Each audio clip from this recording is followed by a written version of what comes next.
저는 서울의 대형 병원 신장 노인의학과에서 30년 넘게 환자를 진료해온 이민후입니다. 진료실 문이 열리면 가장 먼저 보는 것은 숫자가 아니라 얼굴빛입니다. 피곤이 얼굴에 그늘처럼한 아 있는 분들은 대개 이렇게 말합니다. 선생님, 전 이제 평생 약을 먹어야 하나요? 그 물음 뒤에는 불안과 한숨이 겹겹이 쌓여 있습니다. 저는 늘 같은 질문으로 답합니다. 췌장은 아직 얼마나 숨을 쉽니까? 우리는 혈당이라는 숫자에 시선을 빼앗기지만 질병의 핵심은 숫자의 표면화, 뇌에서 흐릅니다. 간과 췌장에 쌓인 지방이 줄어들면 베타세포의 기능이 되살아나고 인슐린 리듬이 돌아옵니다. 초기라면 특히 그렇습니다. 저는 수없이 많은 환자에게서 그 변화를 보았습니다. 다만 시간은 결코 우리 편만은 아닙니다. 진단을 미루고 처방에 의존하며 생활을 바꾸지 않고 지내다 보면 췌장은 조용히 지쳐갑니다.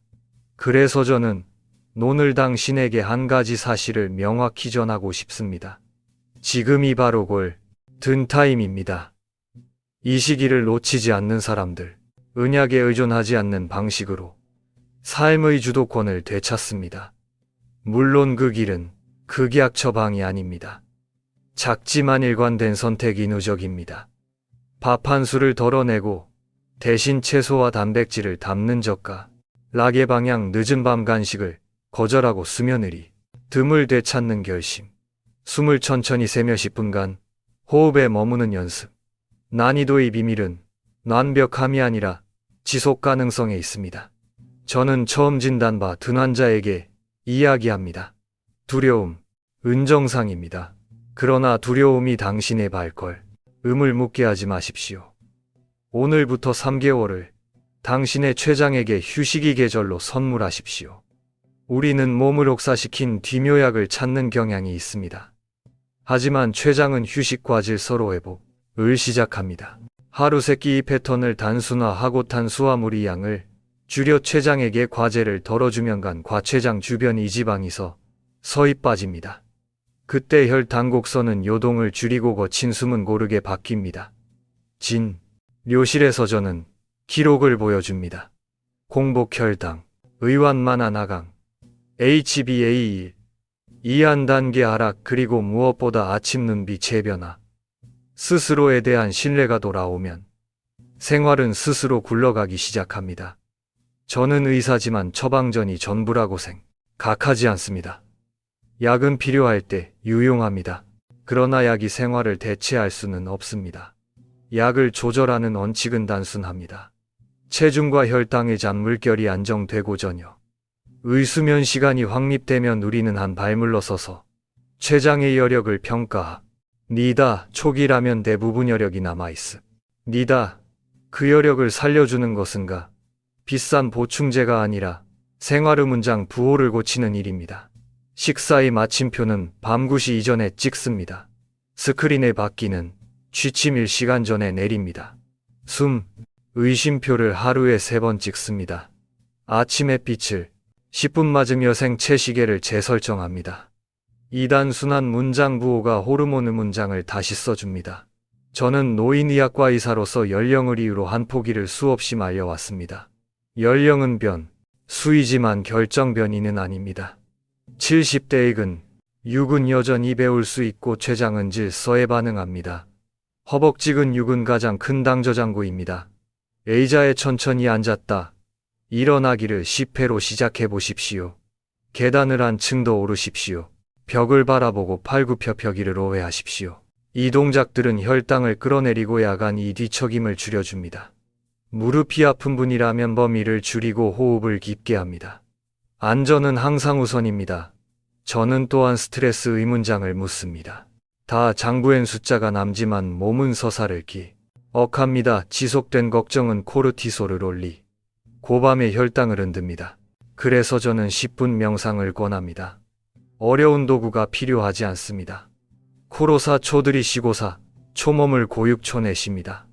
그리하고 그 저감각을 지켜봅니다. 이 습관은 생각을 끊지 않고 그저 다시 자리를 정리할 뿐입니다. 생리, 학적으로는 미주신경이 활성화되고 심박이 안정되며 인슐린 감수성이 서서히 좋아집니다. 잠은 치료 의무대입니다. 수면이 부족하면 다음날에 식욕 신호가 흔들리고 밤에는 인슐린 저항, 성이 오릅니다. 침실을 어둡고 서늘하게 두시오. 침대에서는 오직 잠만 자십시오. 수면은 몸에게 하루를 닫는 의식임을 알려줍니다. 저는 환자와 함께 하루의 루틴을 다이어리로 설계합니다. 기상시간, 첫빛 노출식, 4시간, 운동 슬롯, 디지털 오프 시간, 취침 시간. 루틴은 자유를 제한하는 줄처럼 보이지만 실은 불안을 묶어주는 안전띠입니다. 초기 환자들이가 장만이 하는 실수는 너무 빨리 너무 많이 바꾸는 것입니다. 몸이 적응하려 100을 주십시오. 첫 주에는 탄수화물 만줄입니다. 둘째 주는 저녁 간식을 없앱니다. 셋째 주는 이자 일어나기를 추가합니다. 넷째 주는 수면 시간을 고정합니다. 한 달이 끝나갈 때 혈당이 미세한 하강이 보일 것입니다. 숫자가 꿈쩍한 보여도 실망하지 마십시오. 몸은 표면, 보다 깊은 곳에 서늘히 개변합니다. 저는 진료실에 서성, 공의정의를 다시 씁니다. 완벽이 아니라 일관성, 단기 폭발이 아니라 지속 가능성, 외부 통제 아니라 내부 주도입니다. 정의가 바뀌면 환자는 스스로의 치료자가 됩니다. 가족은 강력한 치료 동반자입니다. 식탁은 가장 큰 치료실입니다. 밥솥 앞에서 내리는 결정, 이약국 앞에서 내리는 결정보다 더 멀리 갑니다. 그러므로 가능하다면 배우자와 함께 시작하십시오. 같은 반찬을 공유하고 같은 시간, 애걷고 같은 시간에 불을 끄십시오. 지원체계가 있으면 낙담이 골짜기를 짧게 건넙니다. 마지막으로 한 가지를 기억해 주십시오. 췌장이 여력은 되살릴 시간을 필요로 합니다. 체중계 이 숫자가 먼저 줄어들고 그 뒤를 혈당이 따릅니다. 그리고 그 뒤를 기분과 수면이 따릅니다. 이 순서를 신뢰하십시오. 오늘 당신이야. 는 작은 선택은 췌장에 내일의 여백을 만듭니다. 저는 당신이 스스로의 치료를 배우는 과정을 곁에서 안내하겠습니다. 우리는 약을 적절히 사용하고 생활을 주인으로 삼을 것입니다. 기라면 충분히 가능합니다. 오늘은 그 가능성, 의료실로 옮기는 첫날입니다. 이야기하겠습니다. 몇 해 전 처음 오신 60대 초반의 환자분은 진단서를 쥔 채 의자 끝에 앉아 있었습니다. 그분의 이공복 혈당은 130, HbA1c는 7이었. 고복부 초음파에서 지방 간소견이 있었습니다. 췌장 기능 평가를 해보니야 지결력이 충분했습니다. 저는 그분께 3가지 계획을 제안했습니다. 식사 이제 구성, 수면 2회복, 가벼운 근력 운동, 첫 2주는 밥 공기 2분의 1감, 량과 단백질 추가에 집중했습니다. 셋째 주에는 저녁 식사 후 간식을 없애고 산책을 20분으로 늘렸습니다. 넷째 주에는 의자 일어나기, 와벽 푸시업을 루틴화했습니다. 여섯째 주 검사에서 체중은 3kg 감소, 공복 혈당은 15로 완만히 떨어졌고 야간각성 빈도가 줄었습니다. 그분이 말이 아직도 기억납니다. 의사 선생님, 이게 생각보다 버틸만 하네요. 그 말은 중요한 사실을 드러냅니다. 몸은 작은 승리를 학습합니다. 작은 성공이 쌓이면 뇌는 새로운 보상을 예상하고 행동은 습관으로 굳습니다. 저는 그 다음 단계로 아침 햇빛 노출과 호흡 명상을 추가했습니다. 이 단계에서 기상시간을 고정하고 커피류로 전중한 잔으로 줄였습니다. 카페인은 늦은 시간에 수면을 흔들고 밤의 혈당 회복을 방해할 수 있기 때문입니다. 홉째 주의 체중은 5kg 감소, HbA1c는 6.3으로 내려왔습니다. 그분은 처방약을 유지한 채 생활을 꾸준히 이어갔고 12째 주에 우리는 약 용량을 조정했습니다. 핵심은 항상 같습니다. 생활이 안정되고 지표가 반응할 때 조심스럽게 조절합니다. 절대로 혼자 결정하지 않습니다. 여기서 한 가지를 덧붙입니다. 모든 사람에게 같은 속도가 적용되지는 않습니다. 관절통, 치아 상태, 우울감, 사회적 고립, 경제적 부담은 계획의 현실성을 바꿉니다. 그래서 계획은 항상 개인화되어야 합니다. 예산이 안정된 분께 는제철 채소와 두부 계란 통, 조림 생선 같은 현실적 선택을 권합니다. 마켓 전단지를 함께 보며 단백질 가성비 리스트를 만듭니다. 요리 시간이 부담인 분께는 한 번에 여러 끼 분량을 조리해나 누워두는 배치 쿠킹을 권합니다. 씹는 힘이 약 한 분께는 부드러운 조리법을 적용합니다. 단백질 쉐이크를 활용할 수도 있지만 당분과 첨가물을 꼭 확인해야 합니다. 이 모든 현실 조정에도 불구하고 변하지 않는 원칙이 있습니다. 규칙적인 수면, 간결한 식사, 가벼운 근력, 짧은 명상, 이 네 가지 축이 돌아가면 혈당이 파동은 자 가지고 췌장은 휴식을 얻습니다. 저는 환자에게 체중과 허리둘레를 같이 기록하게 합니다. 허리둘레는 내장지방 의직접적 신호로 쓸 수 있기 때문입니다. 허리가 1cm, 면호흡이 조금 더 깊어지고 계단이 조금 덜 가쁩니다. 이 감각의 변화는 혈액 검사보다 먼저 찾아옵니다. 또한 물을 적절히 마시는 법을 배웁니다. 갈증을 배고픔으로 오해하면 불필요한 간식이 늘어나니 식전 물 한 컵을 습관화합니다. 염분을 과하게 줄이는 극단은 권하지 않습니다. 현기증이나 야간쥐가 난다면 전해 질 균형을 점검해야 합니다. 노년의 몸은 균형이 핵심입니다. 저는 탄수화물에 대해 더 구체적으로 명합니다. 모든 탄수화물이 같지 않습니다. 다 정제 곡물과 달콤한 음료는 혈당을 급히 올리지만 통곡물과 콩류는 안만합니다. 다만 통곡물이라도 과량이면 결국 부하가 커집니다. 식이섬유를 늘리고 단백질과 함께 먹으면 흡수 속도를 늦출 수 있습니다. 과일은 통째로 소량, 주스는 피합니다. 특히 밤늦게 먹는 과일은 수면을 흐리고 야간 혈당을 흔듭니다. 한국 의식탁은 밥, 반찬국으로 구성됩니다. 밥의 부피를 줄이는 것이 가장 큰 효과를 냅니다. 저는 한 공기를 절반으로나 누워 한쪽엔 밥, 한쪽엔 김치가 아닌 채소 무침과 두부를 권합니다. 국은 맞게 하고 국물 대신 건더기를 먹습니다. 이 작은 개편이 췌장에 주는 부담 감소는 생각보다 큽니다. 외식이 불가피할 때는 방법을 정해둡니다.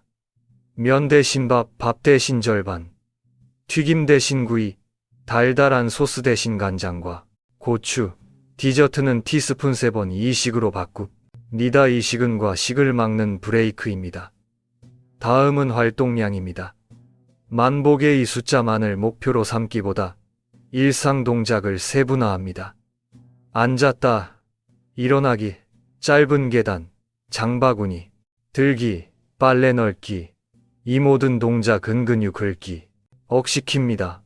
하루 합계 30분이면 충분합니다.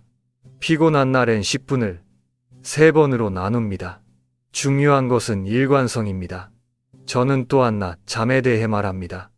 30분 이내의 짧은 낮 잠은 회복에 도움이 되지만 노후 늦은 시간 이긴 낮 잠은 밤잠을 깨뜨립니다.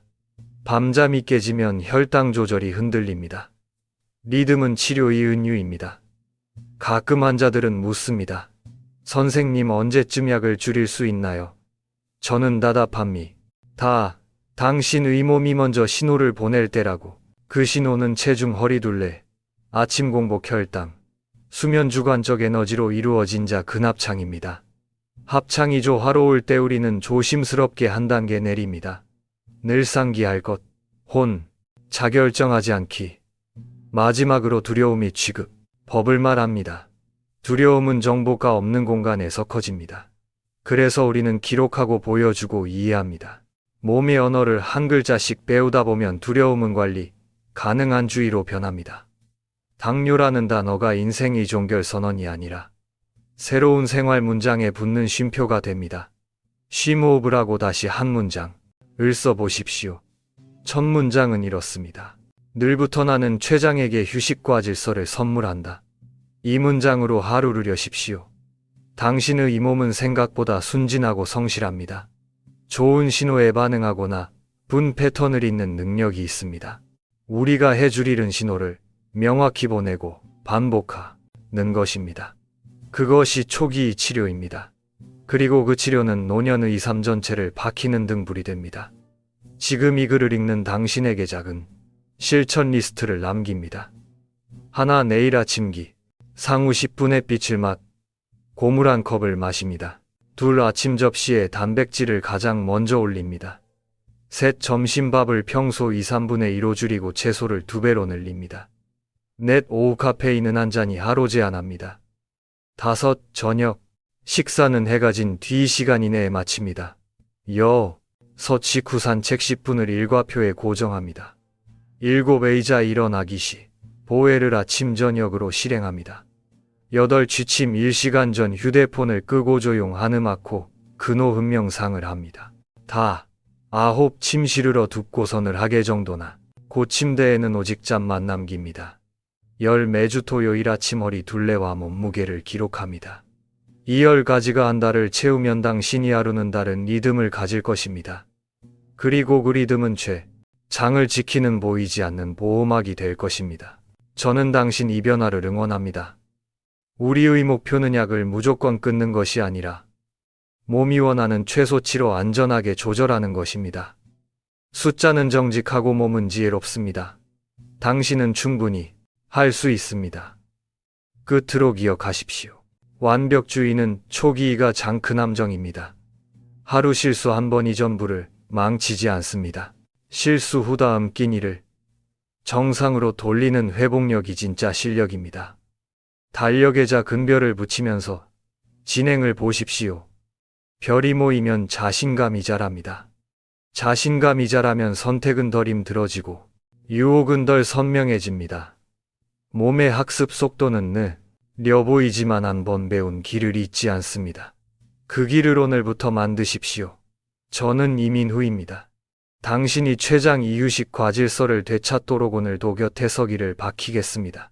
작게 희그러나 멈추지 않기. 이 원칙이면 충분합니다.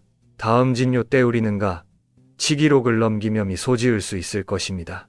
당뇨라는 단어를 처음 듣는 순간 부분의 사람은 심장이 쿵하고 내려앉습니다. 그 순간 머릿속에는 수많은 생각이 교차합니다. 이제 내 인생은 끝난 걸까? 단 것을 평생 못 먹는 걸까? 약에 의존해야 하나? 아이들에게 짐이 되는 건 아닐까? 저는 그 두려움이 무게를 잘합니다. 저 역시 의사지만 인간으로서 질병을 마주할 때마다 비슷한 감정을 느낍니다. 그래서 저는 환자에게 먼저 이야기합니다. 두려움을 부정하지 말고 천천히 관찰해보자고. 당뇨는 벌이 아니라 신호입니다.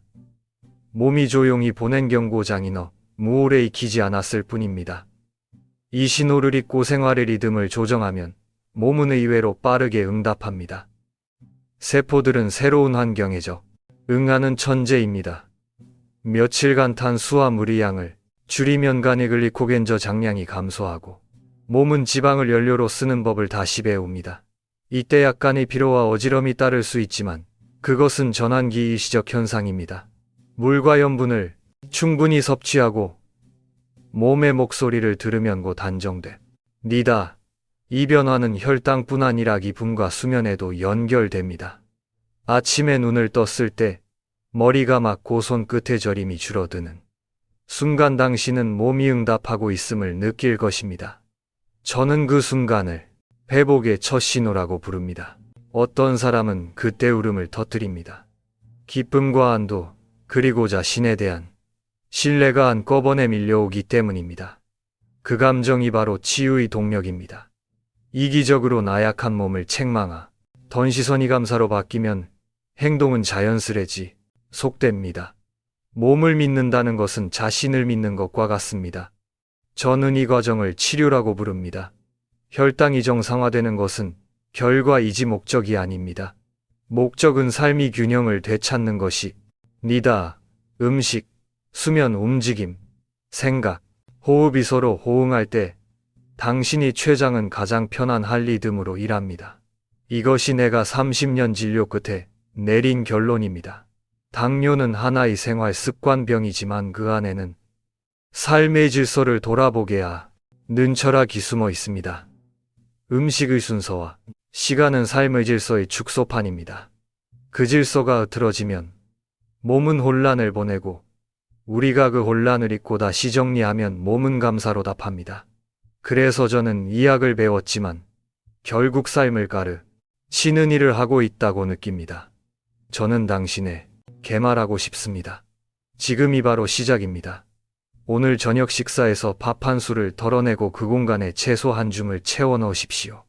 내일 아침 햇살을 받으며 숨을 3번 깊게 들이마시십시오. 그 작은 변화들이 모여 당신의 미래를 다시 그립니다. 당신의 이 몸은 결코 당신을 배신하지 않습니다. 그저 당신 이관심과 시간을 기다릴 뿐입니다. 그러니 겁내지 말고 조급해하지 말고 한 걸음씩 나아가십시오. 당신의 췌장은 지금도 당신의 선택을 기억하고 있습니다. 그리고 그 기억이 새로운 균형이 시작이 될 것입니다.